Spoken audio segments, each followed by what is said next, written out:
At exactly 6:38 this morning, Middle East time, something strange happened across the Red Sea, and almost no major news network is explaining why. For the first time in months, the Houthi forces in Yemen suddenly stopped attacking. No drones, no missile launches, no fiery speeches threatening Israel. And in the Middle East, that kind of silence is often more dangerous than open war. Because the Houthis have spent the last 2 years proving they can strike ships, oil infrastructure, and even targets hundreds of kilometers away. Yet now, at the exact moment tensions between Iran, Israel, and the United States are reaching a boiling point, they have gone completely quiet. Analysts warn this may not be restraint. It may be a calculated pause before a far larger escalation. If the Houthis open a new southern front through the Red Sea shipping corridor, Israel could suddenly face pressure from an unexpected direction, and billions of dollars in global trade could be thrown into chaos almost overnight.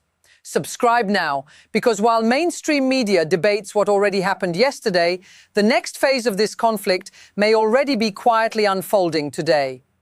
In the next 12 minutes, we are going to break down what may really be happening behind this sudden silence in Yemen. First, we will uncover why the Houthis may be deliberately holding back right now, despite the escalating confrontation involving Iran, Israel, and the United States.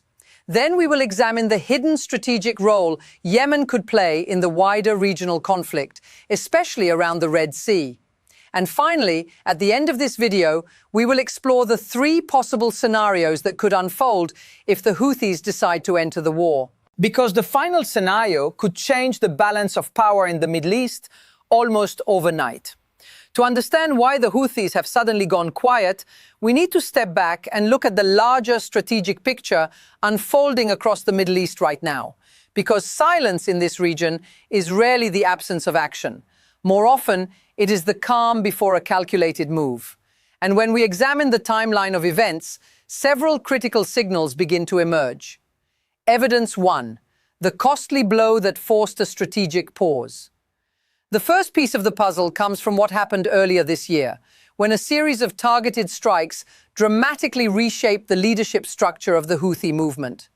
In one of the most significant attacks, Israeli operations reportedly eliminated several high-ranking Houthi figures in Yemen's capital, Sana'a.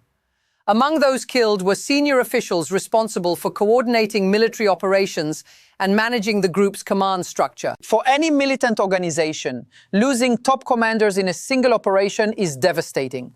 It disrupts communication, it weakens internal coordination, and most importantly, it creates fear inside the leadership network. Regional security analysts say this kind of loss forces organizations like the Houthis to become extremely cautious. When leadership figures are targeted successfully, it signals that hostile intelligence agencies may have penetrated key layers of the organization. That means every meeting becomes dangerous, every communication channel becomes suspicious, and every decision must be made far more carefully. This could explain why the Houthis have suddenly become more restrained, not because they lack capability, but because they are trying to avoid exposing their remaining leadership to further strikes. But that is only the first layer of the story. Evidence 2. Iran may be holding the Houthi card in reserve. The second clue comes from how Iran historically manages its network of allied groups across the region. Military strategists often describe this network as a multi-front pressure system.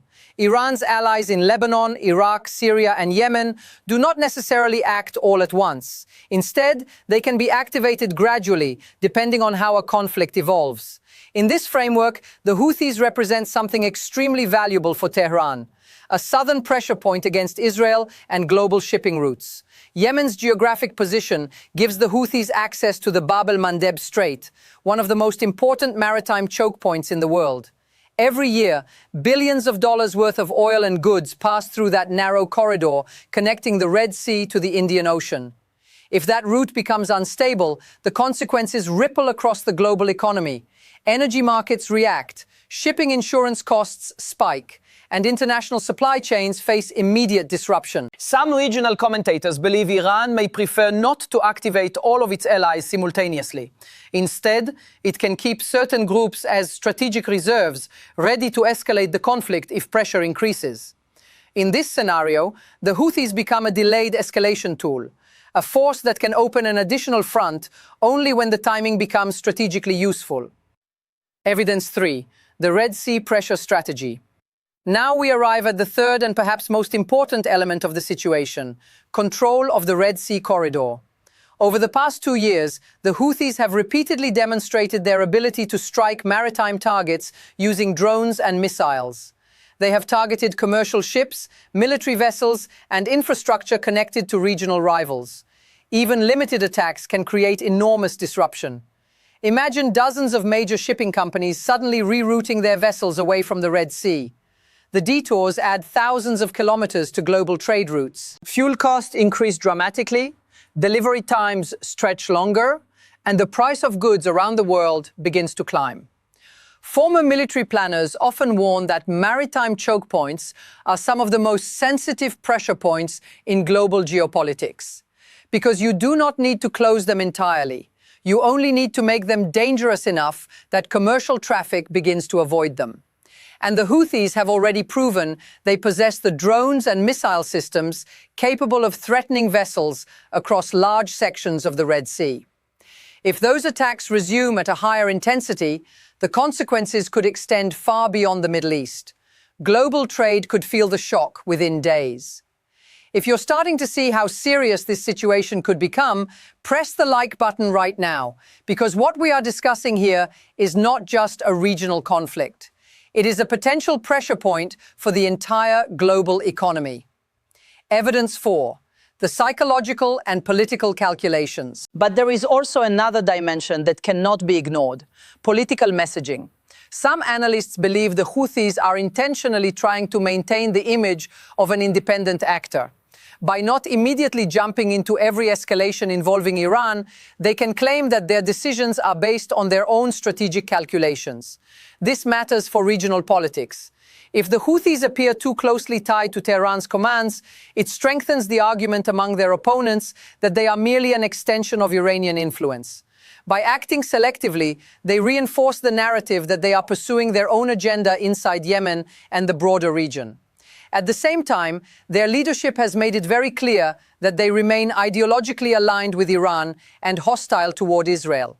Their leader, el-Malik al-Houthi, has repeatedly emphasized support for Iran and warned that Yemen could enter the conflict depending on how events unfold. That message creates a powerful psychological effect.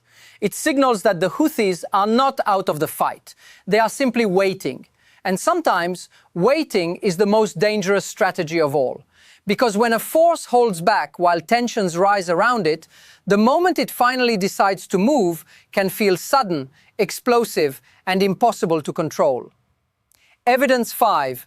The risk of overloading regional defenses. There is one final strategic factor that many observers are watching closely. The Middle East is currently experiencing a surge in missile and drone activity across multiple fronts. Air defense systems across the region are already operating under enormous pressure. Intercepting incoming projectiles requires radar tracking, missile launches, and rapid coordination between defense networks. But these systems are not unlimited. If attacks come from too many directions at once, even advanced defenses can become overwhelmed. This is why the possibility of a new front opening from Yemen is so significant. An additional wave of drones or missiles launched from the south could complicate defensive planning for Israel and its regional partners. Instead of dealing with threats from one direction, they could suddenly face pressure from multiple angles simultaneously. And that is exactly the kind of scenario that military planners fear most. Because when conflicts expand across several fronts at once, escalation becomes far harder to control. The question now is no longer whether the Houthis can enter the conflict. The real question is when. And when that moment comes, the consequences may extend far beyond Yemen, Israel, or Iran. The next move could reshape the entire strategic map of the Middle East. If the Houthis are indeed waiting for the right moment, then the future of this conflict may hinge on three possible scenarios. Each of them carries very different consequences for the Middle East and for the global economy. And the clock is quietly ticking. Scenario 1, strategic restraint and temporary de-escalation. In the first scenario, the Houthis continue to hold back. Instead of opening a new front immediately, they maintain limited involvement while the broader confrontation between Iran, Israel, and the United States evolves. This would allow the group to rebuild leadership structures, strengthen internal security, and avoid exposing key commanders to further targeted strikes. At the same time, maintaining a lower level of activity would reduce the risk of direct large-scale retaliation against Yemen. From a strategic perspective, this approach preserves the Houthis as a long-term pressure tool without forcing an immediate escalation. For Israel and its allies, this would be the most manageable outcome. But even in this scenario, the underlying tensions remain unresolved. The conflict would not disappear. It would simply remain frozen beneath the surface, waiting for the next trigger. Scenario 2. Limited escalation from the Red Sea. The second scenario is far more likely, according to several regional observers. In this situation, the Houthis gradually re-enter the conflict through targeted maritime attacks in the Red Sea. Instead of launching large-scale strikes on land targets, they focus on drones and missiles aimed at shipping routes and strategic maritime traffic. This form of escalation creates maximum disruption with limited exposure. A few successful attacks on commercial vessels could cause shipping companies to reroute traffic away from the Red Sea corridor. That alone would have enormous consequences. Energy shipments would slow down, global shipping costs would surge, and international markets would begin reacting almost immediately. This type of pressure campaign would not necessarily trigger a full regional war, but it would dramatically increase the stakes of the conflict. Scenario 3. Full multi-front escalation. The third scenario is the most dangerous. In this case, the Houthis abandon restraint completely and launch a coordinated wave of missile and drone attacks toward Israel and regional targets. If that happens while other fronts in the region remain active, the Middle East could suddenly face a multi-directional conflict. Israel would be forced to divide its defensive resources. Air defense systems would have to track threats from multiple directions at once, and the risk of miscalculation would grow dramatically. History shows that wars rarely expand in a straight line. They escalate through sudden moments when several actors make decisions simultaneously. If Yemen becomes an active battlefield in this confrontation, the conflict could move beyond the regional crisis and begin affecting global energy routes, international trade, and political stability across multiple continents. And that is why analysts are watching the silence in Yemen so closely, because the longer it lasts, the more it raises a troubling possibility. That the Houthis are not stepping back from the conflict, they may simply be waiting for the moment when their entrance will have the greatest impact. So as we close this analysis, one reality becomes impossible to ignore.